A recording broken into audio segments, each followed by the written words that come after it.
ये गाइस कैसे हो आप लोग, आई होप बढ़िया होंगे। तो जैसे कि लास्ट वर्ड की एंड में आप लोग देखा था, ली जियाफन जब जिन्नान को बचाते हैं तो तब जिन्नान उसे थैंक यू कहती है। तो जियाफन कहता है कि थैंक यू कहने की कोई जरूरत नहीं, क्योंकि तुम्हारी मतलब 10 साल पहले तुम्हारे पापा ने मेरे पापा को बचाया, अभी मैं तुम्हें बचाया, हमारा कोई ऋण नहीं रहा। लेकिन जिन्नान इतने से ही रुकता नहीं है। जिन्नान ये भी कहती है कि देखो जियाफन, मैं तुम्हें ये एडवाइस दूंगी कि तुम सेकंड यंग मास्टर साओ से माफी मांगो, क्योंकि तुम जो कर रहे हो वो बहुत ही बुरा है। उसका मास्टर चेन है, वो बहुत ही खतरनाक आदमी है। लेकिन जियाफन उसकी बात को नहीं मानता है। तो इस एपिसोड के शुरुआत में एक जंगल में हमें एक मास्टर को दिखाया जाता है। ये है मास्टर भाई, जो कि उस जंगल पर मेडिटेट यानी कि कल्टीवेशन कर रहा होता है। तभी वो वहां पर ब्रेक थ्रू कर लेता है और उसकी एनर्जी की मदद से सारे के सारे आसपास का पेड़ एकदम कट जाता है। तभी वहां पर रूथ नाम का और एक लड़का चले आता है। वो आते ही कहता है कि मास्टर कांग्रेचुलेशन, आपने ड्राई मशीन नेटवर्क को डेवलप कर लिया है और ये स्किल आपके लिए सफिशिएंट है, क्योंकि ये पूरी चाइना में आपका कोई भी ओपोनेंट नहीं हो सकता है। तो तभी वो मास्टर भाई पूछता है कि फैल्कॉन के अंदर क्या ड्रैगन का कोई भी मूवमेंट हो रहा है? तो तभी वो रूथ कहते हैं कि कुछ भी नहीं है मास्टर। उसके बाद वो फिर से कहते हैं कि by the way master, brother Nihu को चुजू के एक ली जियाफन के नाम के बंदर ने मार डाला है। ये सुनकर ये मास्टर मनी मन सोचता है कि नीहू एक इनसफिशिएंट आउटसाइड डिसेबल, सो वो अगर मारा गया तो क्या हुआ। और उसके बाद उस रूथ को कहता है कि तुम पहले उस ली जियाफन को मारने के लिए चाइना जाओ, क्योंकि मैं वहां पर जाने के लिए वो काबिल नहीं है, मैं क्यों जाऊं वहां पर मारने के लिए। और ये कहकर वो मास्टर वहां से चले जाने लगता है और फिर अपने आप से कहने लगता है कि लॉन्ग तियांगांग, 10 साल पहले तेरे और मेरे लड़ाई के 3 दिन और 3 रात के लड़ाई में तू फाइनली आधा चाल के एक मूव चला, उसकी वजह से मैं हार गया और इसी वजह से मैं 10 सालों से चाइना वापस नहीं गया हूँ। अभी पलक झपकते ही एंगेजमेंट की 10 साल हो गया और 10 साल से मैं इस जंगल पर भटकता रहा और प्रैक्टिस करता रहा हूँ और आखिरकार मैं ये ड्राई मशीन नेटवर्क को सक्सेसफुली हासिल किया है। अगर तू ट्रांसफॉर्मेशन की मास्टर के साथ भी मिल लेते हैं तो मैं भी तुझे हरा सकता हूँ फिर भी। उसके बाद सीन शिफ्ट होता है, हमें अगले दिन जियांग फैमिली को दिखाया जाता है। वही पर अंकल जियांग बहुत ज्यादा गुस्से में रहते हैं और कहता है कि जियांग जिंगयू, उसने मेरी नाव को भी जला दिया, यहाँ तक कि मेरी बेटी को भी चोट पहुंचाई, क्या वो इंसान है? तो उसके बाद जिन्नन कहती कि फादर आंटी ने वो मेडिसिन किंग वैली के साथ मिलकर काम किया है, वो पूरी जियांग ग्रुप ऑफ कंपनी चाहते हैं। मुझे इस बार से डर है कि अगर हम लोगों के पास 1 बिलियन यून की कैपिटल इंजेक्शन नहीं होता है तो हमारा जियांग ग्रुप कल मेडिसिन किंग वैली के हाथ में चल जाएगा। तो ये सुनते इंडियन कहते कि 1 बिलियन ये बहुत ही ज्यादा डिफिकल्ट है। अगर ये बात मेडिसिन किंग वैली के साथ जुड़ी हुई है तो कोई भी हम लोगों को उधार नहीं देगा, भले हम लोग उन लोगों से मांगे।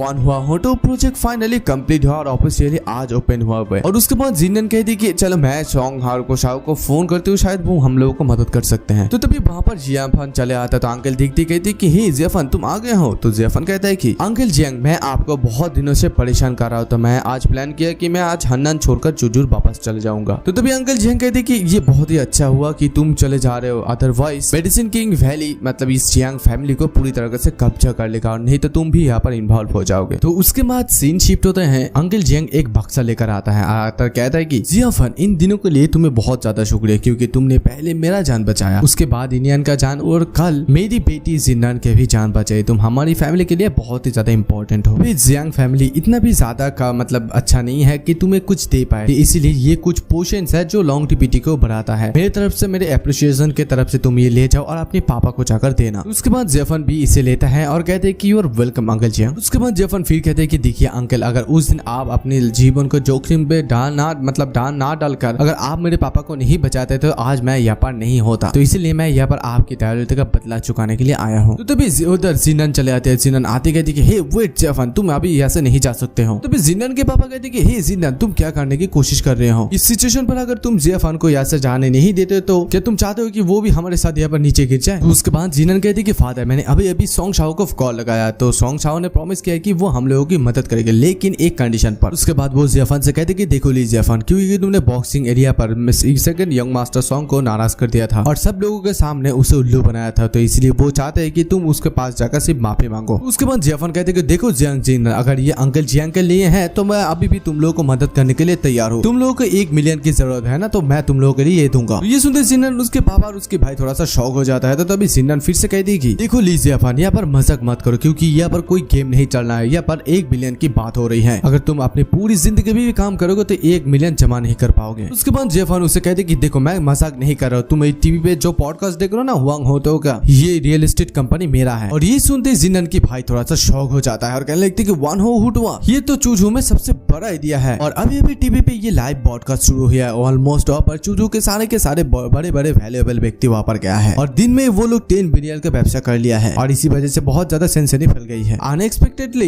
ये वन हुटवा प्रोजेक्ट के पीछे आप है। तभी इधर जिन्नान कहने लगती है कि तुम बहुत ही ज्यादा मूर्ख हो, तुम उसके बातों पर विश्वास क्यों कर रहे हो। देखो ली जियाफान अभी बहुत ही ज्यादा यंग है और वो रिच भी नहीं है, अपने दिमाग से सोचो, वो इतनी कम उम्र में वन हुटवा की बॉस कैसे हो सकता है। और तभी वहाँ पर शॉन्ग शाओ चले आता है, आते कहते कि हे जिन्नान मैं यहाँ पर आ गया हूँ। देखो गिनती शुरू करने से पहले ली जियाफान को पर्सनल रूप से मेरे सामने आकर घुटने वाले बैठकर माफी मांगना होगा। तभी इधर जिन्नान चिल्लाकर कहने लगते कि हे ली जियाफान तुम तो सारा दिन भर ये कहते रहो कि तुम हमारे जियांग फैमिली को काइंडनेस की रिप्लाई देने के लिए आए हो, तो अभी तुम्हारा टाइम आ गया है, तुम अपनी काइंडनेस की रिप्लाई दिखाओ, अभी जल्दी करो और घुटने के बल बैठकर सॉन्ग के सामने माफी मांगो। उसके बाद सॉन्ग शाओ फिर से कहते कि हे देखो मैं यहाँ पर 1 बिलियन का कॉन्ट्रैक्ट ला चुका हूँ, अभी वो लोग इस कॉन्ट्रैक्ट पर साइन कर पाएगा या ना कर पाए ये पूरी के पूरे जियाफान के ऊपर निर्भर करते है कि वो आज क्या परफॉर्मेंस देता है। और फिर ये कहकर वो मन मन ये सोचने लगता है कि अगर मैं तुझे आज मेरे पैरों तले कुचल ना सकूं तो मेरा नाम भी सॉन्ग नहीं है। और जहाँ तक कॉन्ट्रैक्ट की बात है ये तुम सपने में देखो तुम लोग। उसके बाद जियाफान जिन्नान से फिर से कहता है कि देखो जिन्नान अभी भी तुम्हारे पास टाइम है, तुम पीछे मुड़कर आ सकते हो और मेरे साइड खड़ा हो सकते हो। और जहाँ तक कि 1 बिलियन की बात है ना, मैं सिर्फ एक फोन कॉल से इसे प्रॉब्लम को सॉल्व कर सकता हूँ। उसके बाद जिन्नान कहने लगती कि हे ली जियाफान देखो तुम अपने आप को सेवर समझते हो, हाँ ये बहुत ही अच्छा है कि तुम एक अच्छा पर्सन हो, और जब तुम कल रात मेरे को बचाए मैं सोची कि तुम बहुत ही ज्यादा अच्छे पर्सन हो, और इसीलिए मैं तुम और सॉन्ग के बीच में जो दरार है वो एक साथ करना चाहता हूँ कि ताकि वो तुम्हें जाने दे। तो उसके बाद यंग सॉन्ग शाओ फिर से कहते कि देखो जिन्नान मैं तुम लोगों को फिर से पहले भी कहा था कि मेडिसिन किंग वैली लोग इतना आसान नहीं है, उन लोगों के साथ खिलवाड़ करना ठीक नहीं है। देखो मेरे पास और भी ज्यादा काम है, तो तुम लोग जल्दी से जल्दी इस कॉन्ट्रैक्ट पर साइन करो, मेरा पेशेंट बहुत ही ज्यादा लिमिटेड है। तो तभी जियाफान कहते कि देख ये एक बहुत ही ज्यादा स्मॉल कॉन्ट्रैक्ट है, 1 बिलियन मेरे आंखों के सामने कुछ भी नहीं है, तू इस पॉइंट पर मुझे धमकी दे रहा है, बहुत ही बचकाना वैसा है यार। और ये सुनते वो सॉन्ग बहुत ज्यादा हंसने लगता है और हंसकर कहता है कि ओ 1 बिलियन का बात, ओ अच्छा अच्छा अच्छा तुम तो बहुत ही ज्यादा रिच हो, तो ठीक है मैं भी देखूंगा, तुम बाहर लाओ पैसा। तुम लोगों को बोला ना कि मैं सिर्फ एक फोन कॉल से इस छोटा सा मैटर को सॉल्व कर सकता हूँ, तुम लोगों को बहुत जल्दी विश्वास हो जाएगा। तभी इधर जिन्नान की पापा गुस्सा हो जाता है और कहते हैं कि ये बहुत ही ज्यादा अपमानजनक है। और फिर जिन्नान से ये कहते हैं कि देखो जिन्नान तुम्हें ये जानना चाहिए कि हमेशा पुरुषों के घुटने के नीचे सोना चाहिए, एक आदमी सिर्फ आसमान जमीन और उसके पेरेंट्स के सामने घुटने के बल बैठ सकता है। तुम बहुत ही ज्यादा एग्रेसिव हो, क्या तुमने जियाफान की कभी भी फीलिंग्स के बारे में सोचा है? तो ये सब कुछ सुनकर जिन्नान कहती है कि एक तो छोटा सा घुटने के बल बैठना ही है, मैं उसे मार तो नहीं रही हूँ ना, मैं ये सब कुछ जियांग फैमिली के लिए कर रही हूँ। उसके बाद अंकल जियांग उस सॉन्ग से पूछता है कि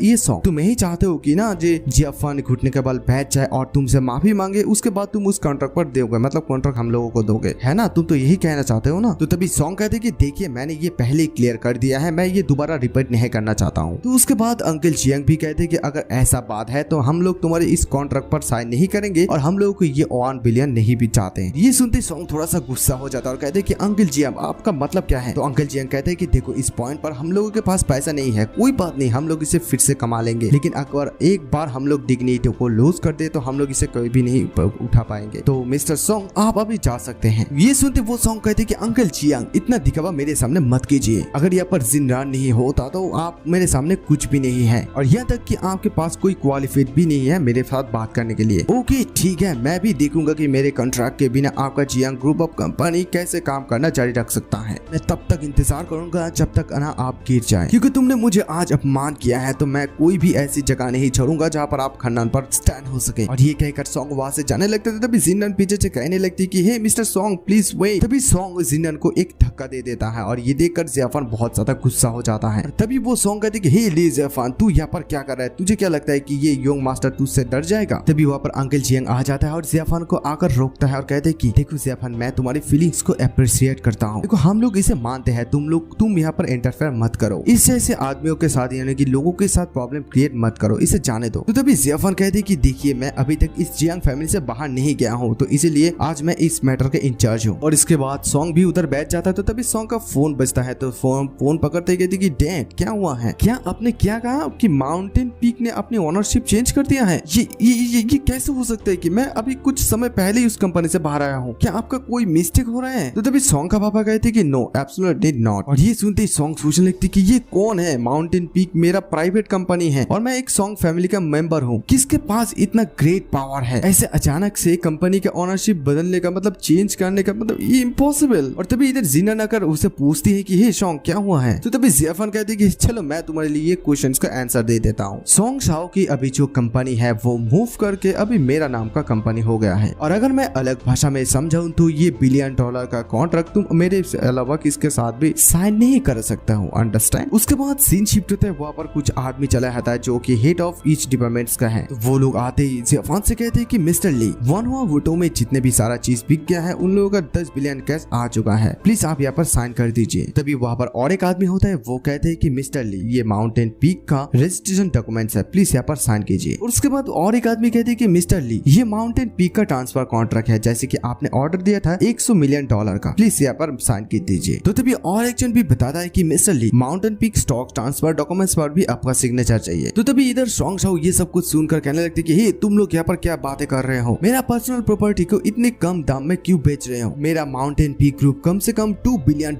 है, क्या तुम लोगों को मेरा परमिशन मिल गया है? मैं हूँ सॉन्ग जिक्सिन और मैं हूँ सॉन्ग फैमिली का एक मेंबर, मैं तुम लोगों को नहीं छोड़ूंगा। तभी अचानक से वहाँ पर मिस वांग चले आती। मिस वांग आती कहती कि हे सॉन्ग, जहाँ तक कि मैं जानती हूँ कि इंडस्ट्री ज्यादा से ज्यादा तुम ऑप्टेन किए हो और मिस्टर ली जो 100 मिलियन तुम्हें दे रहा है ये तुम्हारे लिए काफी है। और उस सॉन्ग को इग्नोर करके वो लोग आगे चले जाता है और सॉन्ग इधर सोचने लगती कि रॉयल फैमिली यहाँ पर आ गया। उसके बाद मिस वांग जियाफान के सामने आकर कहती कि mister Li I am sorry कि मैं लेट हो गई, आपके कॉल रिसीव होने के साथ ही साथ मैं ये अरेंजमेंट करने के लिए लग गई। आई होप कि मैं आपकी मेजर इवेंट पर डिले नहीं की है, क्या आप इस रिजल्ट से सेटिस्फाई हैं? उसके बाद जियाफान उन लोगों को थैंक्स कहकर इस शाओ की तरफ घूमता है, फिर सॉन्ग को एक थप्पड़ मारकर कहता है कि शोंगेट शाओ, तू चाहता है कि मैं तेरे सामने घुटने के पाल बैठ जाऊं और तुझसे माफी मांगू, तू इसके लिए काबिल भी नहीं है। थप्पड़ खाने के बाद सॉन्ग कहते कि हे ली जियाफान तेरा इतना हिम्मत कैसे हुआ? उसके बाद जियाफान कहते कि मैं बल्कि तुझे ना सिर्फ हराऊंगा बल्कि तुझे बर्बाद कर दूंगा। उसके बाद जियाफान अपनी एनर्जी के मदद से उसे घुटने के बाल बैठा देता है और फिर जियाफान उसकी पैर से उसकी सर को कुचलने लगता है और कहता है कि शोंगेट शाओ तू मेरे सामने एक कुत्ते से भी बेहतर नहीं है, कहाँ का लग्जरी यंग मैन और कहाँ हननान का लीडर, हाँ तू मेरे सामने वर्थलेस है। और उसके बाद वो जिनन से कहता है कि जियान जिनन, जैसे कि मैंने तुम्हें कहा था कि मैं सिर्फ इस एक फोन कॉल से इसे सॉल्व कर सकता हूँ, लेकिन तुम मेरे ऊपर विश्वास नहीं कर रही थी। यहाँ पर सिर्फ $1 बिलियन नहीं है, यहाँ पर माउंटेन पीक के सारा का सारा पैसा है जो तुम इस्तेमाल कर सकते हो। और हाँ एक बात हमेशा याद रखना कि कभी भी मतलबी मत बनना, नहीं तो तुम ये कभी भी नहीं जान पाओगे तुम किसके साथ डील कर रहे हो। और इधर जिनन अपने मन मन बहुत ज्यादा अफसोस करने लगती है और सोचने लगती है ऐसे क्यों हो रही है। ली जियाफान सरप्राइजली बेटर है उस सॉन्ग शाओ से और यहाँ तक कि वो बहुत ज्यादा रीच भी है। उसके बाद जियाफान उस कॉन्ट्रैक्ट पर सिग्नेचर कर देता और करके कहते कि अंकल जियांग अभी से ये माउंटेन पीक कंपनी आपका है, आपने जो काइंडनेस दिखाया था मैं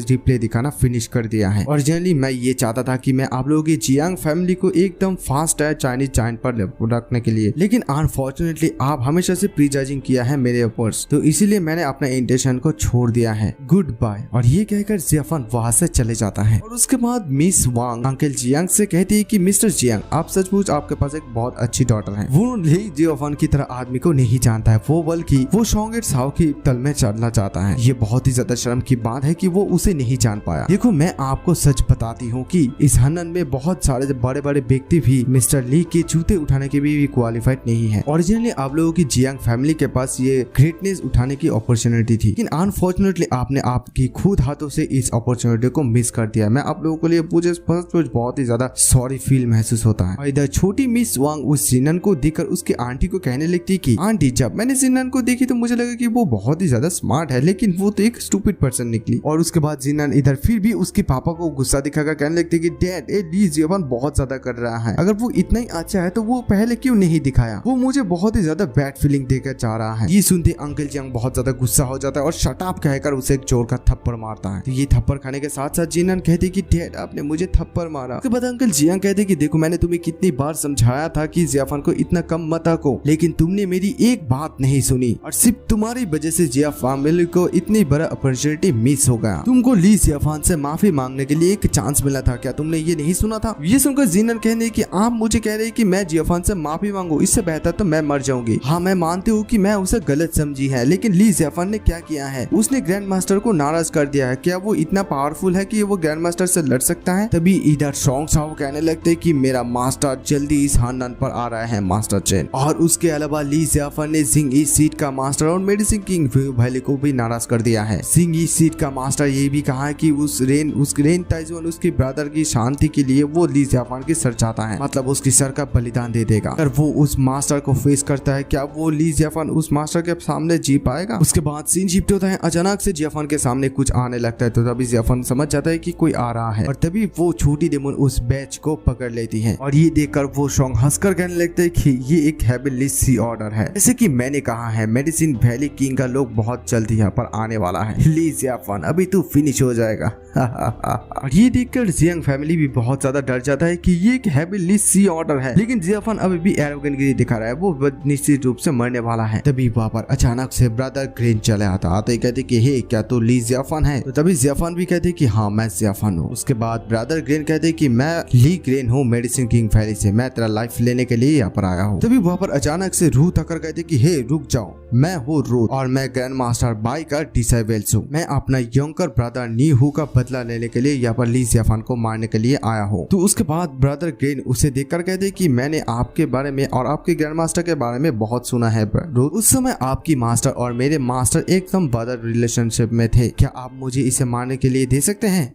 तो उसके बाद वो रूथ कहते कि हे ब्रदर ग्रेन आप बहुत ज्यादा मजाक करता है, इसे मारने के लिए आपका हाथ का मतलब इस्तेमाल करने की कोई जरूरत नहीं है, मेरे ऊपर छोड़ दीजिए। उसके बाद ब्रदर ग्रेन कहते कि देखो ब्रदर रूथ, हमारा मेडिसिन किंग वैली ने हेवनली सी ऑर्डर को इशू किया है, ली जियाफन को मेडिसिन किंग वैली की लोगों के हाथ में मस्ट मरना ही होगा। तो हम दोनों का मतलब ग्रैंड मास्टर का रिलेशनशिप है, एक अच्छा रिलेशनशिप है, तो हमारे पास एक रास्ता है यानी कि सोल्यूशन है। तो उसके बाद रूथ कहते हैं कि ओके ठीक है फिर बोलो। उसके बाद ग्रेन कहते हैं कि देखिए कल मास्टर टूर्नामेंट है, तो पर बहुत सारे लोग होंगे, मतलब सभी लोग होंगे, तो वही पर हम लोग डिसाइड कर सकते हैं कि ली जियाफन को कौन मारेगा। ये सुनकर रूथ कहते हैं कि अगर ये बच्चा भाग गया तो क्या होगा? तो ग्रेन कहते हैं कि देखिए इस मेडिसिन किंग वैली किंग का हेवनली सी ऑर्डर को कम माता को, क्योंकि अगर वो पृथ्वी के एक कोने पर भी जाकर छुप ले फिर भी हम लोग उसे ढूंढ लेंगे। और उसके अलावा मैंने मैन पावर मैंने अरेंज कर लिया है, ली जियाफन इस खानदान को नहीं छोड़ सकता है। तो ये सुनकर रूथ कहते हैं कि ओके ठीक है भाई, जो ग्रेन ने जो कहा उसका हम लोग फॉलो करेंगे। तो ये कहकर रूथ वहां से जाने वाला होते थे, तभी जियाफन कहते कि हे रुक जाओ। तभी रूथ कहती कि हे बच्चे तुझे लकी फील करना चाहिए, क्योंकि अभी और 2 दिन तुझे जीने का मौका मिल रहा है। तो तभी जियाफन कहता है कि लेकिन मैं इमीडिएटली मरना चाहता हूँ। और तभी जियाफन अचानक से अपना पावर का इस्तेमाल करते हुए उसको आकर एक जोर का पंच मार देता है और इस वजह से उसका हालत खराब हो जाता है। और उसके बाद जियाफन कहते हैं कि ये तो बहुत ही ज्यादा वीक है। और इधर वो ग्रीन बहुत ज्यादा गुस्सा हो जाता है, कहते कि यू हे ली जियाफन, रूथ ग्रैंड मास्टर बाई में के एकमात्र डिसेबल्स है और तू उसे चुपके से मारने का हिम्मत किया। उसके बाद जियाफन भी उसे कहते कि अभी तेरा बारी। और उसके बाद ग्रेन अपनी शक्ति का इस्तेमाल करते हुए नीचे आ जाता है और नीचे आते ही जियाफन को कहने लगता है कि मैं मानता हूँ कि तेरे पास कुछ एबिलिटी है, लेकिन मैं लीज ग्रेन मास्टर की रियलम को क्रॉस कर चुका हूँ। तेरे इतना हिम्मत कैसे हुआ कि तू मुझे ऑफेंड किया है? और जियाफन को पीछे से मारने की कोशिश करता है, लेकिन अचानक से जियाफन गायब हो जाता है और वो जियाफन उसके पीछे चले जाता है। और ये देखकर वो ग्रेन बहुत ज्यादा शॉक हो जाता है और जियाफन उसे कहते हैं कि तू भी बहुत ही ज्यादा वीक है। और ये कहकर जियाफन भी उसके पीछे एक जोर का मारता है और वहीं पर उसका खेल खत्म हो जाता है। उसके बाद उसके मुंह से जब खून निकलने लगता है तो जियाफन उसे कहता है कि तो अपने आप को मास्टर कैसे कह सकता है, मैं तुझे एक कुत्ते की तरह मार सकता हूँ। तो उसके बाद ग्रेन फिर से कहते कि हे जियाफन, तेरा इतना हिम्मत कि तू मुझे देख रहा है, कल एक मास्टर टूर्नामेंट है जहाँ पर मेरा मास्टर बाई किंग शुई भी आएगा, क्या तेरा इतना हिम्मत है कि तू वहाँ पर जाके उसके साथ लड़ेगा? मेरा मास्टर तुझे दिखाएगा कि असली मास्टर क्या होता है। तो तभी जियाफन भी कहती कि हाँ ऑफ कोर्स मैं भी इस खानदान पे आया हूँ ये सो कॉल मास्टर को देखने के लिए, और उसके अलावा तूने मुझे उकसाया तो इसका प्राइस तो तुझे भरना ही पड़ेगा। उसके बाद जियाफन अपनी बिग हैंड का इस्तेमाल करके उसे वहीं पर मार देता है और उसके बाद छोटी डेमन को कहने लगता है कि चलो हम लोग यहाँ से चलते हैं। और इधर में छोटी मिस वांग उसके आंटी को कहने लगती है कि आंटी अभी मुझे ऐसा फील आ रही है कि ली जियाफन और भी ज्यादा हैंडसम है। उसके बाद उसका आंटी कहती है कि अगर तुम ली जियाफन की फेवर में ले सकते हो तो ये तुम्हारे लिए और हमारी वांग फैमिली के लिए बहुत ही अच्छा है, ये एक बहुत ही ग्रेट अपॉर्चुनिटी है। तो ये सुन के मिस वांग कहने लगती है कि आंटी आप ये क्या कह रही है? और इधर शोंग शाओ ये सब कुछ सुनकर बहुत ज्यादा हंसने लगता है और कहता है कि हे ली जियाफन, मैं भी देखना चाहता हूँ कि परसों तू 3 महान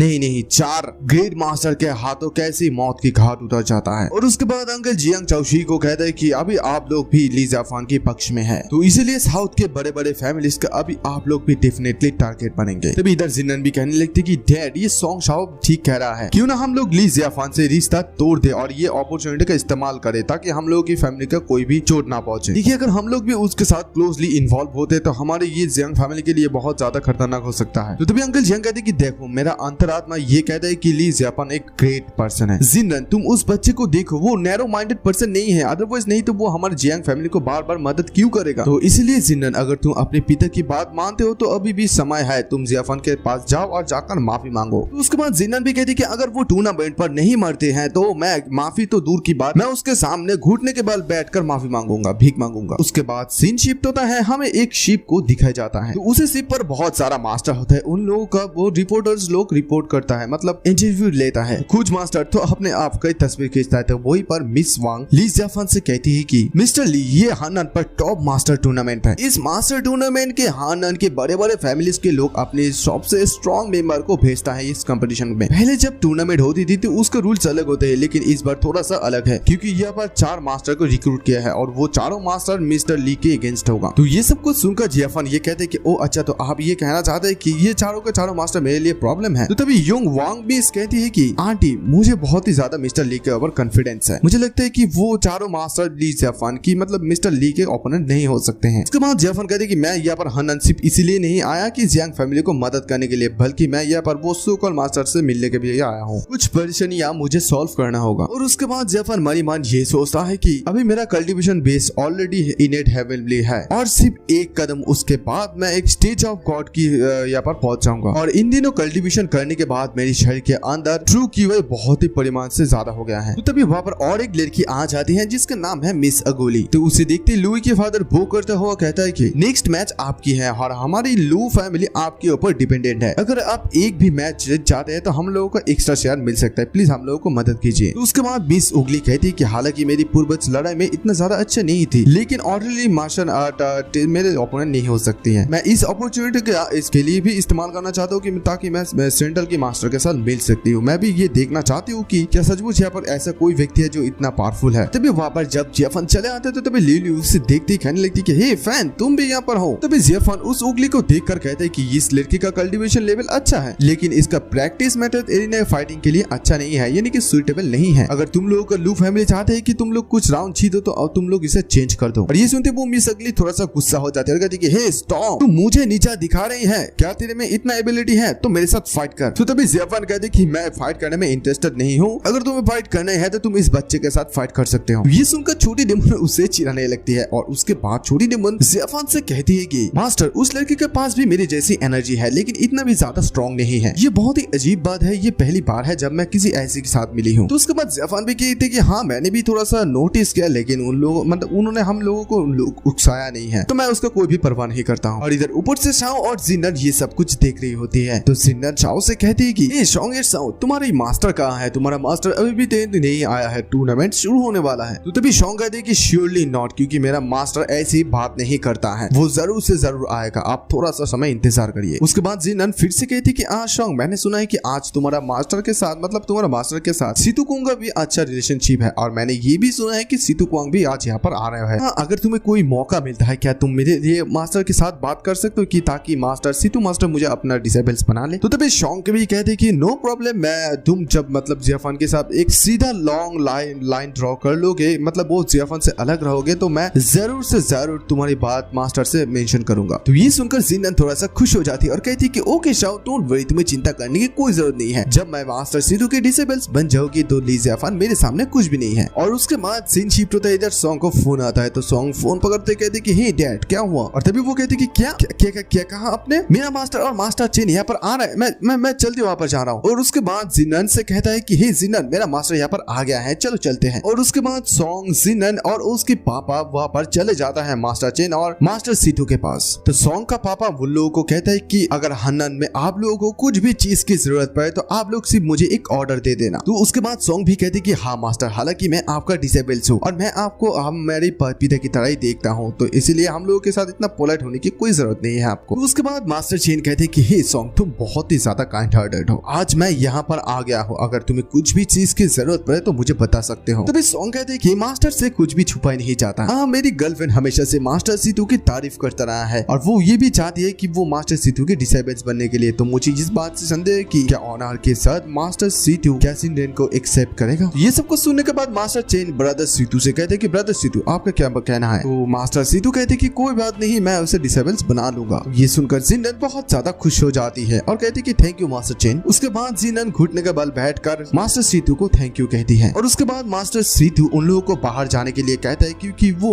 मास्टर चेन के साथ प्राइवेट में कुछ बात करना चाहते हैं। और उसके बाद वो ब्रदर चेन से ये पूछता है कि आप किस पर्सन के लिए इस हनन पर इस पर विजिट किया है। तो तभी मास्टर चेन कहता है कि ब्रदर सीतू आप नहीं जानते है, कुछ समय पहले मैं ऑलमोस्ट मेरा जान खो ही देती। ये सुनते ही मास्टर सीतू थोड़ा सा शॉक हो जाता है और कहते हैं कि क्या किस तरह का मॉन्स्टर यहाँ पर आया कि आपको इंज्योर किया है। तो तभी मास्टर चेन कहता है कि मैं एक किशोर से इंज्योर हो गया था, उसका कल्टीवेशन बहुत ही ज्यादा अनफेयरेबल है। मैं तो उसे पावर देकर बहुत ही ज्यादा चौंक गया। उससे मिलने से पहले मैं ये सोचता था कि मेरा कल्टीवेशन बेस बहुत ही ज्यादा काफी इनफ है, मेरे ऊपर कोई भी नहीं है। और उसके सामने खड़ा होने के बाद मतलब उसको फाइट करने के लिए मेरे पास इतना इनफ पावर ही नहीं है। वो पर्सन डेफिनेटली कोई ओल्ड ग्रैंड मास्टर है जो कि रीइंकार्नेशन हुआ है। हम लोग उसके सामने कुछ भी नहीं है। मैं इस बार हनन पर आया हूँ उसे थोड़ा सा रिस्पेक्ट दिखाने के लिए। तो ये सुनकर मास्टर सीतू कहते हैं कि ब्रदर चेन ने उसे रिस्पेक्ट दिखाने के लिए यहाँ पर आया है। मैं डेफिनेटली उस मास्टर के साथ मिलना चाहूंगा, लेकिन पहले इसे इग्नोर कीजिए। आप यहाँ पर बैठिए, मुझे थोड़ा सा नीचे जाना होगा क्योंकि मुझे एक प्रॉब्लम को सॉल्व करना है। उसके बाद हम लोग कंटिन्यू करेंगे जो बात हम लोग कह रहे हैं। उसके बाद मास्टर चेन कहते कि ठीक है तुम जाओ, मैं यहाँ पर तुम्हारे लिए इंतजार कर रहा हूँ। उसके बाद मास्टर सीतू कहते कि ये चाय ठंडा होने से पहले मैं वापस आऊंगा। उसके बाद सीन शिफ्ट होता है, हमें बैटल एरिना को दिखाया जाता है। वही पर मेडिसिन किंग वैली का एक आदमी को बहुत बुरी तरीके से पीटता है और फिर ये 4 मेजर साउथ कंट्री का मेडिसिन हार्ट फैमिली मेरे सामने कुछ भी नहीं है और तुम्हारा इतना हिम्मत कि तू हमारा मेडिसिन किंग वैली के साथ फाइट करना चाहता है, काम यहाँ पर आ जा। और इधर लुई उस उगली को कहने लगती कि अपना ब्रेस देना प्लीज। तो उसके बाद मिस उगली भी मैदान पर उतर जाती है। तो फिर वो मेडिसिन किंग वैली का बंदा पहले अटैक कर देता है और कहता है कि मैं तुझे पंगु बना दूंगा। उसके बाद मेडिसिन किंग वैली का बंदा चीटिंग करने लगता है। तो ये देखकर मिस अगली कहने लगती कि हे तुम तो चीटिंग कर रही हो। तो तभी वो बंदा कहते कि हे छोटी लड़की, मैंने अभी अभी मेरा सिर्फ हथियार लिया है, इसमें मैं चीटिंग कैसे कर रहा हूँ? अगर तू मेरी बात को ध्यान से नहीं सुनता है तो जरूर से जरूर मरेगा। और उसके बाद मिक्स उगली अपनी पावर को इस्तेमाल करती है जो कि एमिक्स कोआक्स लीला। और ये देखकर वो लड़का बहुत ज्यादा डर जाता है और कहते कि ये क्या है। और इधर से छोटी डेमन ये देखकर कहने लगती कि मास्टर ये लेडी एकदम मेरी जैसी है, सेम टू सेम, मेरी फीलिंग गलत नहीं थी। तभी जियाफान कहते कि हाँ हालांकि उसके पास अच्छा टैलेंट है लेकिन उससे कल्टीवेशन अभी भी सैलो है। कहने आवाज कोई थी। तभी वो मेडिसिन वैली किंग का बंदा चिल्ला का कहने लगती कि हे तू अभी मुझे जाने दे, नहीं तो मैं तुझे मार डालूंगा। तभी इधर ये देखकर एक लड़की गैरेन से कहती कि हे गैरेन, क्या हम लोग को उसे मदद करना चाहिए? तो तभी गैरेन कहती कि नहीं, हम लोग नहीं जाएंगे जब तक ना जियाफान यहाँ पर आ जाए। हम लोग यहाँ पर मतलब ली जियाफान को मारने के लिए आए हैं। मास्टर आने से पहले ली जियाफान के काम खत्म करना होगा। उसके बाद वो लड़की फिर से कहती कि अगर वो हार गई तो हमारा मेडिसिन किंग वैली का शेयर तो गिर जाएगा। और उसके बाद गैरेन उसकी स्वॉर्ड को वहीं पर भेज देता है। और इधर ये देखकर मिस आगुरी कहने लगती कि हे तू और मेरे साथ फाइट नहीं कर सकते, सो गुड बाय। तभी वो मेडिसिन किंग वैली का बंदा कहते कि हे तू अभी भी जिंदा रहना चाहता है, भाड़ में जा तू। और ये कहकर उसे पीछे से अटैक कर देती है और जैसे तैसे उसे वो हमला को डॉज करती है लेकिन बहुत ज्यादा घायल भी हो जाती है वो। और फिर कहता है कि मेरी मेडिसिन किंग वैली का ओपोनेंट मतलब विरोध करने के लिए सिर्फ एक ही रास्ता है, सिर्फ मौत। और ये कहकर वो जब भी उसे मारने की कोशिश करती है तो तभी वहाँ पर छोटी डेमन चले आकर उसे सेव कर लेती है और कहती है कि मास्टर मैं आपको बचाऊंगी, आप सिर्फ देखिए मैं आपके लिए बदला कैसे लेती हूँ। और तभी उसे दिखती मेडिसिन वैली किंग का लड़का कहती कि हे छोटी लड़की, तू ये है ना ली जियाफान के साइड से, गुड, अभी ये बहुत ही अच्छा हुआ, अभी तू भी मर जा। लेकिन छोटी डेमन भी कम नहीं है, उसकी पावर भी बहुत ही है। और ये देखकर बाकी सारे लोग कहने लगते कि ये छोटी सी लड़की है कौन। तभी वहाँ पर बहुत सारे रिपोर्टर्स भी होते हैं, वो लोग भी छोटी डेमन की फोटो खींचने लगते हैं, कहने लगते कि ये बहुत ही ज्यादा पावरफुल है। मेडिसिन वैली किंग का याओ शाओ भी बहुत ज्यादा पावरफुल है और उसकी बराबर है ये लड़की। और मैंने ये भी सुना है कि याओ शाओ ने बहुत सारे लोगों को इससे पहले हराया था। तभी और एक रिपोर्टर कहते हैं कि मुझे लगता है कि ये लू फैमिली की तरफ से खेल रहा है, तो इसीलिए मुझे लगता है कि डेफिनेटली लू फैमिली ने इसे इन्वाइट किया है। तभी छोटी डेमन उसे इधर मार देती है और कहने लगती कि हे मैं यहाँ पर तेरे साथ खेलने के लिए नहीं आई हूँ। उसके बाद वो वहाँ पर मुंह के बल गिर जाता है। तो तभी वहाँ पर ब्रदर ग्रेन चले आता है और उस याओ को कहते कि हे ब्रदर याओ तुम कुछ देर और रुक जाओ,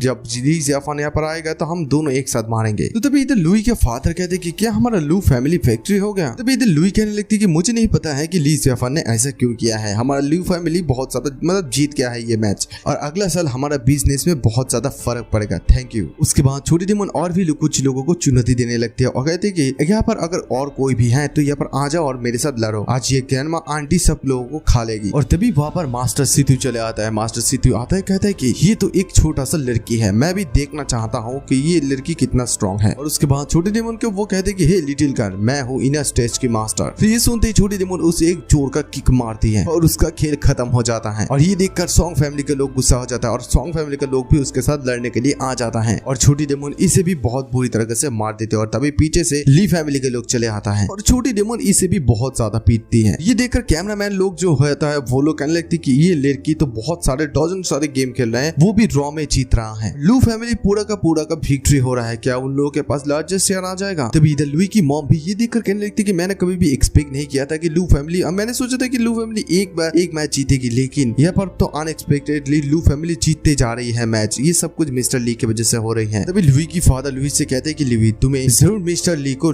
धन्यवाद करना चाहिए। बाद में कोई भी फर्क नहीं पड़ता कि उसने फ्यूचर में क्या क्या है, लेकिन हम लोगों को उसे रिस्पेक्ट दिखाना होगा। और इधर अंकल चियांग की बेटा अंकल चियांग से कहता है कि पापा मैं कभी भी एक्सपेक्ट नहीं किया था कि ये लड़की ली जियाफान से भी पावरफुल है। अगर मेरी सिस्टर मतलब ली जियाफान को ऑफेंड नहीं मतलब नाराज नहीं करती तो आज लू फैमिली जो जीत रहा है वो हमारा जियांग फैमिली जीतता। तभी अंकल जियांग कहते कि मुझे इससे कोई भी फर्क नहीं पड़ता कि हमारा जियांग फैमिली जीत रहा है नहीं या, लेकिन मैं उस मतलब मुझे इस बात से टेंशन है कि जिनन फिर न गलत कुछ समझे। तभी वहाँ पर जिनन चले आते हैं। जिनन आते कहती कि हे पापा जैसे कि मैंने आपको कहा था कि ली जियाफान उन लोगों को मदद कर दिया, मतलब लू फैमिली को जीतने में मदद कर रही है। मैं अभी 2 महान मास्टर से मिलकर आई हूँ। वो लोग मास्टर उनमें से ग्रेट मास्टर सीधू ने ये भी प्रॉमिस किया है कि वो अपनी डिसेबल्स के रूप में मुझे एक्सेप्ट करेगी। अभी मेरी आंखों में ली जियाफान कुछ भी नहीं है। और उसके बाद तभी छोटी डेमन कहने लगती कि और कोई है जो मेरे साथ फाइट करना चाहते हैं। तभी वहाँ पर अचानक से मास्टर मतलब शाओ चले आता है। शाओ आते कहते कि हे सभी लोग सुनो, लू फैमिली को जिस बंदे को इनवाइट किया है वो है ली जियाफान और ली जियाफान महान मतलब 4 ग्रेट। तो उसके बाद सॉन्ग की पापा कहते हैं कि हाँ ये सही कह रहे हैं, ये लड़की ली जियाफान की तरफ से यहाँ पर आया है। उसका इस बात से डर है कि वो यहाँ पर आके मर जाएगा तो इसलिए वो नहीं आ रहा है और मेरी तरफ से ये प्रोपोजल इनवैलिड है। तो इसी बात से चीन फैमिली, सॉन्ग फैमिली और मेडिसिन किंग वैली भी एग्री करता है। और उसके बाद सभी लोग उस मैदान पर चले आता है। तो ये देखकर छोटी डेमन ने कह दिया कि तुम सभी लोग एक कुत्ते की तरह हो। मैं उम्मीद नहीं थी कि मुझे तुम लोग ये स्वीकार करने में एक्सेप्ट करोगे, मतलब एक्सेप्ट ही नहीं करोगे कि तुम लोग हार गए हो। ये बहुत ही ज्यादा बोरिंग है, मैं तुम लोगों के साथ और नहीं खेलूंगी। और तभी वह जब छोटी डेमन चले जाने लगे तो तभी याओ शाओ उसे रोक देता है और कहता है कि हे छोटी लड़की अगर तू यहाँ से जाना चाहती है ना तो अपनी बॉस को यहाँ पर बुला मारने के लिए। तो तभी छोटी डेमन कहती कि तुम सिर्फ तीनों के लिए मेरे मास्टर को बाहर बुलाना ये उचित नहीं होंगे, तुम तीनों के लिए मैं ही काफी हूँ। और तभी इधर ग्रेन बहुत ज्यादा गुस्सा हो जाता है और कहते कि हे तू बहुत ही ज्यादा बकवास कर रहा है, ये बैटल मैं यहीं पर खत्म कर दूंगा। और तभी सभी फैमिली का मेंबर छोटी डेमन के ऊपर हमला कर देती है और छोटी डेमन इधर शील्ड बना लेती है लेकिन एक अंदर टूटकर चले जाती है। और इधर याओ शाओ सूस कहता है कि हे छोटी लड़की ये हमारा मेडिसिन किंग वैली का 3 टैलेंटेड फॉर्मेशन है और इस फॉर्मेशन से हमारा मास्टर भी मारा जा सकता है। और तभी छोटे डेमन उस स्ट्राइक से बचकर पीछे की तरफ चले जाता है और तभी वो देखता है कि उसके हाथ से खून निकलती है। और उसके बाद छोटी डेमन ये सोचती कि ऐसा लगता है कि दिखावा करने का समय आ गया है। और उसके बाद सीन शिफ्ट होता है, वो अपने असली रूप पर जब चले आती है तो वही पर जियाफान चले आते हैं और जियाफान आते कहते हैं कि इट्स ओके मैं इसे संभालता हूँ। तो तभी ये सुनकर छोटी डेमन कहती है कि लेकिन ये तो आपके लिए बहुत ही ज्यादा इजी है। और इधर गैरन कहने लगते कि हे लिटिल फैन तेरा इतना हिम्मत कि तू यहाँ पर आएगा तू मर जाएगा। और उसके बाद जियाफान अपने पैर की मदद से जमीन पर मारता है, वही पर एक एनर्जी क्रिएट होता है और ये लोग का बहुत ही ज्यादा हालत खराब हो जाता है। और फिर जियाफान कहता है कि मेडिसिन किंग वैली ने बहुत सारे राक्षसों को खत्म कर दिया है, आज मैं तुम सभी लोगों को खत्म कर दूंगा। और उसके बाद वो सभी लोग एक पिलियन की गोली खा लेता है, खाने के साथ साथ उन लोगों का एनर्जी शक्ति और भी ज्यादा पावरफुल हो जाता है। और फिर वो लोग जियाफान से ये कहने लगते हैं कि हे ली जियाफान तूने हम लोगों को ये इस्तेमाल करने के लिए फोर्स किया है। और उसके बाद वो लोग अपनी तलवार के साथ जियाफान के ऊपर बाढ़ करता है, लेकिन जियाफान कहता है कि मैं सिर्फ तुम लोगों को 2 किक से डिस्ट्रॉय कर सकता हूँ। और पहला किक से जियाफान उसकी तलवार को तोड़ देता है और इसी वजह से उन लोगों की मुंह से खून निकलने लगता है। और उसके बाद जियाफान सेकंड किक का इस्तेमाल करता है और इसी वजह से वो लड़की भी मारा जाती है। और इधर ब्रदर ग्रेन को भी बहुत ज्यादा लगता है और फिर एक एनर्जी आता है, उसके मदद से ब्रदर ग्रेन के शरीर के अंदर छेद हो जाता है और ब्रदर ग्रेन वहीं पर खत्म हो जाता है। और इधर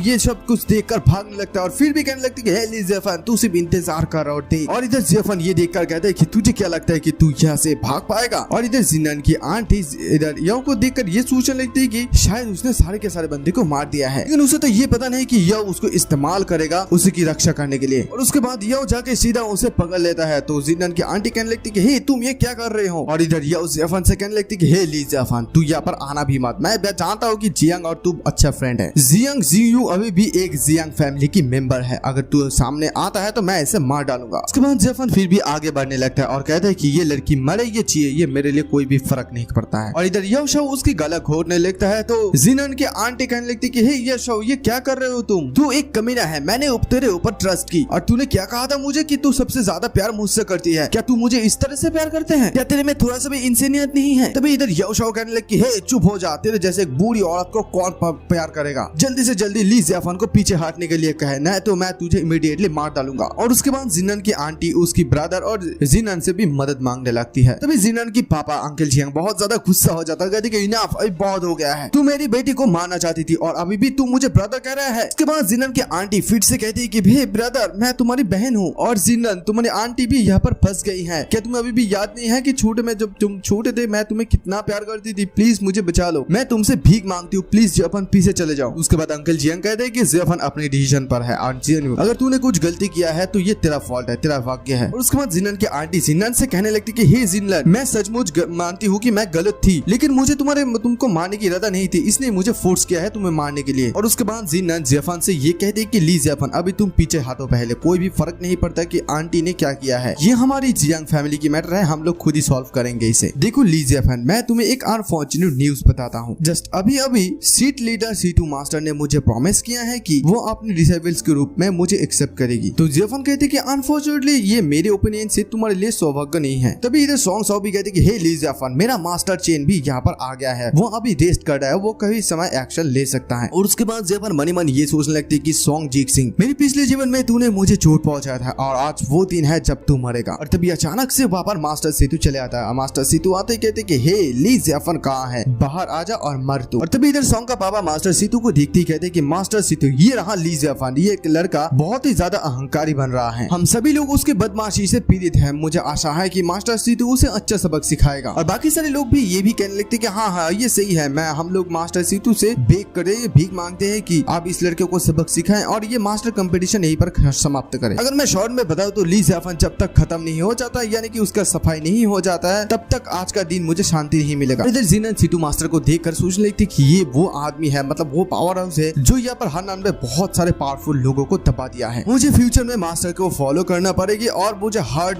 कड़ी मेहनत करनी पड़ेगी। उसके बाद मास्टर सीतू अपनी तलवार के साथ नीचे चले आता है और आते ही कहते कि ओ अच्छा, तो तुम ली जियाफान हो। तो तभी जियाफान उसे देखते ही कहते कि तुम्हारा कल्टीवेशन इतना भी बुरा नहीं है, गॉड की स्टेज पर तुमने कदम भरी रख दिया है। और तभी मास्टर सीतू कहते कि हे लड़का, तू बहुत ही ज्यादा जंगली है, तू मेरे सीट में आकर बहुत सारे लोगों को मार डाला है और तू मरने से पहले सिर्फ इतना ही कहना चाहता है। तो तभी जियाफान कहती कि वो तो चीटिया है, वो लोग मेरे हाथ में मरने के लिए वो लोगों को खुशियां मिलता है और इसमें तो तुझे पावर करने की बात है। और जहाँ तक तुम्हारी बात है, मैं तुम्हें ये एडवाइस दूंगा कि तू यहाँ से जल्दी निकल जा, क्योंकि तू मेरे बराबर की नहीं है। और ये सुनते वो सीटू मास्टर गुस्सा हो जाता और कहता है कि तू कमीना, ली जियाफान, आज मेरा भाई का हेवन पर श्रद्धांजलि देने के लिए तेरा सर को ट्रिब्यूट के रूप में उसे दूंगा। उसके बाद वो अपनी पूरी ताकत से वॉइस स्प्लिटर को इस्तेमाल करता है जियाफान के खिलाफ और इधर जियाफान के शरीर के चारों तरफ एक शील्ड जैसा बन जाता है और वो अटैक सीधे वहाँ पर शील्ड के आकर टक्कर खा के वहाँ पर टूट जाता है। और ये देखकर वो मास्टर थोड़ा सा शॉक हो जाता है और कहता है कि बच्चे, सचमुच तेरे में तो कुछ स्किल है, लेकिन तू मेरे सामने जो गेम खेल रहा है वो पूरी तरह से आग को लेकर खेल रहा है। तो तभी जियाफान भी कहते हैं कि मास्टर सीतू, मैं तुझे पहले 3 झटका दूंगा, अगर तू 3 स्ट्रोक से मेरा इस प्रोटेक्टिव बॉडी ऑरा को तोड़ ना सके तो हेवन में जाने का टाइम आ गया है, नरक में, हेवन में नहीं होगा, नरक में। तभी बाहर से कुछ लोग कहने लगते कि हे ली जियाफान, तू सीटू की मास्टर के सामने, मतलब सीट लीडर सीटू के सामने बहुत ही ज्यादा एरोगेंट हो रहा है। तो उसके बाद लिवन सीट का एक मास्टर कहता है कि अगर मास्टर लीडर सीटू का 3 स्ट्रोक से तेरा इस बॉडी प्रोटेक्टिव बॉडी ऑरा को नहीं तोड़ सकता है तो मैं भुगतने बल बैठ जाऊंगा और तुझसे माफी मांगूंगा। ये सुनकर जियाफान भी कहते कि ओके ठीक है, याद रखना ओल्ड मैन। उसके बाद जियाफान सभी लोगों को कहते कि क्या कोई और भी है जो आगे बढ़ना चाहता है। और उसके बाद सभी लोग इधर सीट लीडर सीटू का सपोर्ट करने लग रहा है, लेकिन इधर अनएक्सपेक्टेडली जिनान भी कह देती कि हाँ, मेरा जियांग फैमिली भी उसे सपोर्ट करती है। तो तभी वहाँ पर कोई कह देते ही कि मैं जियाफान को सपोर्ट करती हूँ। और ये सुनते ही सभी लोग बहुत ज्यादा हैरान हो जाता है और घूम कर देखता है कि वो ये वांग फैमिली है। तभी मिस वांग कह देती थी कि belong to Wang family पूर्णली सपोर्ट करता है मिस्टर ली को। और ये देखते बाकी सारे लोग ये कहने लगते कि अरे बाप रे, वांग फैमिली ये तो पूरे चाइना में बहुत ही ज्यादा पावरफुल है, वो लोग एक्चुअली ली जियाफान को सपोर्ट कर रही है। वांग फैमिली विक्ट्री को छोड़ना चाहते हैं, वो अनफॉर्चुनेटली वो लोग एक यंग टैलेंट बंदे को चुना है, लेकिन वो बंदा को जिसको चुना है वो बहुत गलत पर्सन है। और फिर कोई कहने लगते है कि ली जियाफान मोर देन 1 मिनट से ज्यादा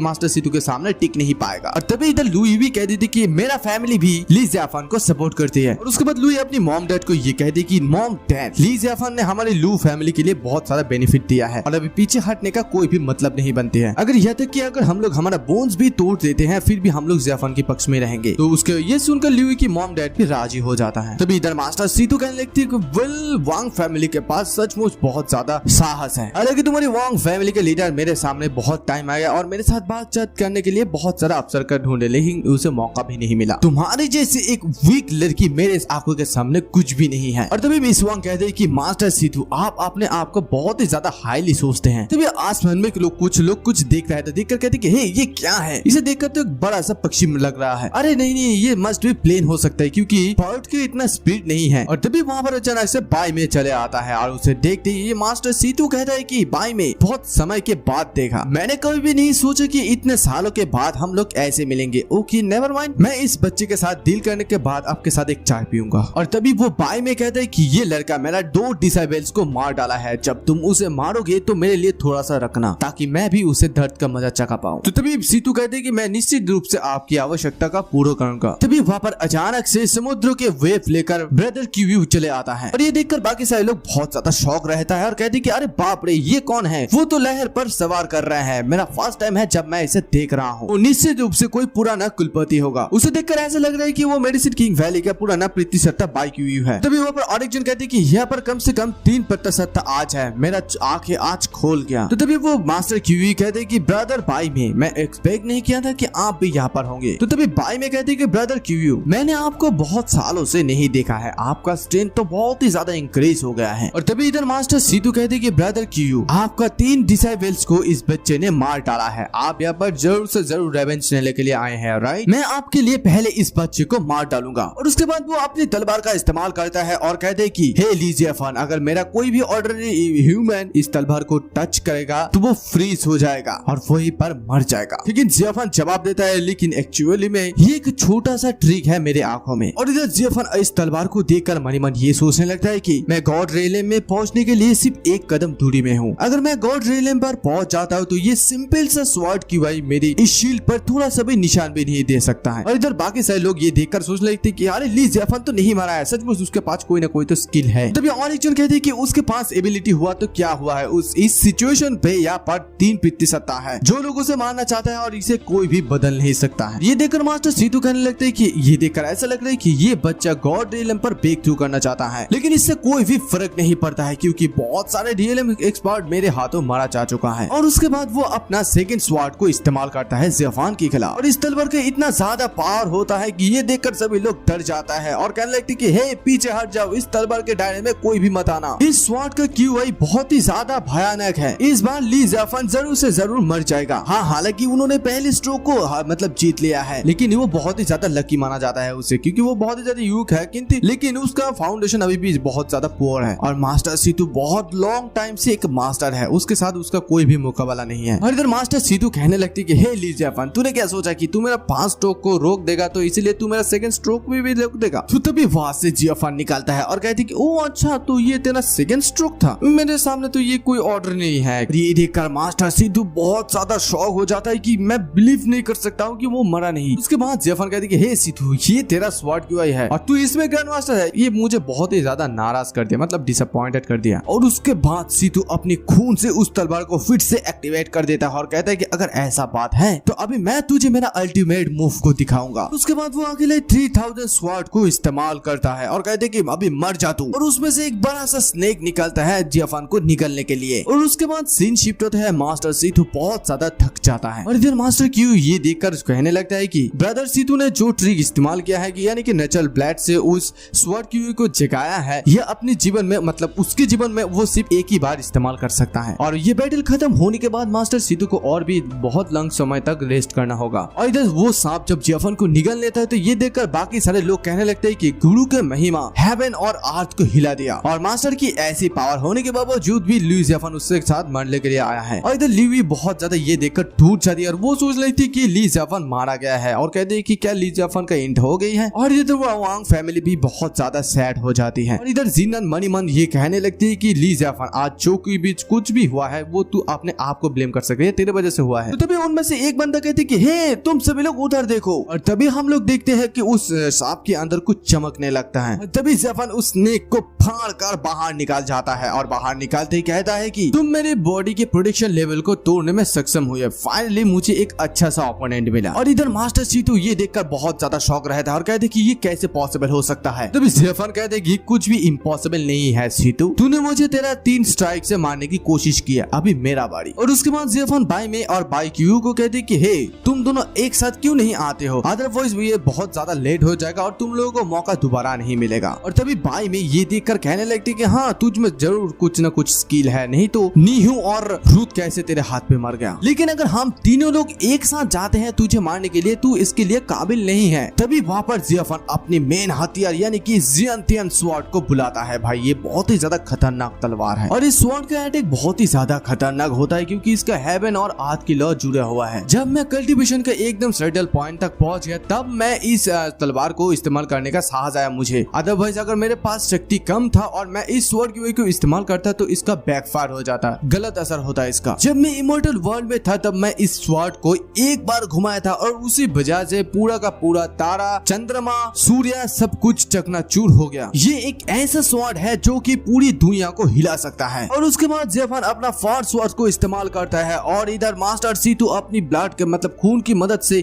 एक बहुत ही बड़ा शील्ड को बना लेता है उससे बचने के लिए। लेकिन उसके शील्ड जेफन के सामने कुछ भी नहीं होता है, वो टूटने लगता है। तो इधर मास्टर सीतू यही सोच रहा है कि डैम मैं इसे होल्ड नहीं कर पा रहा हूँ। और इधर मास्टर सीतू भाई क्यूशुई को ये कहने लगती कि हे तुम दोनों उधर क्या कर रहे हो, इधर आ जाओ नहीं तो हम सभी लोग मारा जाएंगे आज। तो तभी इधर भाई में कहते हैं कि हमें भी एक्शन लेना चाहिए अभी के अभी। और उसके बाद वो दोनों भी वहाँ पर चले आता है इसे मदद करने के लिए। ये लोग भी अपना एनर्जी को इस्तेमाल करता है उसे बचाने के लिए। तो गाइस क्या होगा आगे, क्या ये तीनों खुद को बचा पाएगा, उन लोगों का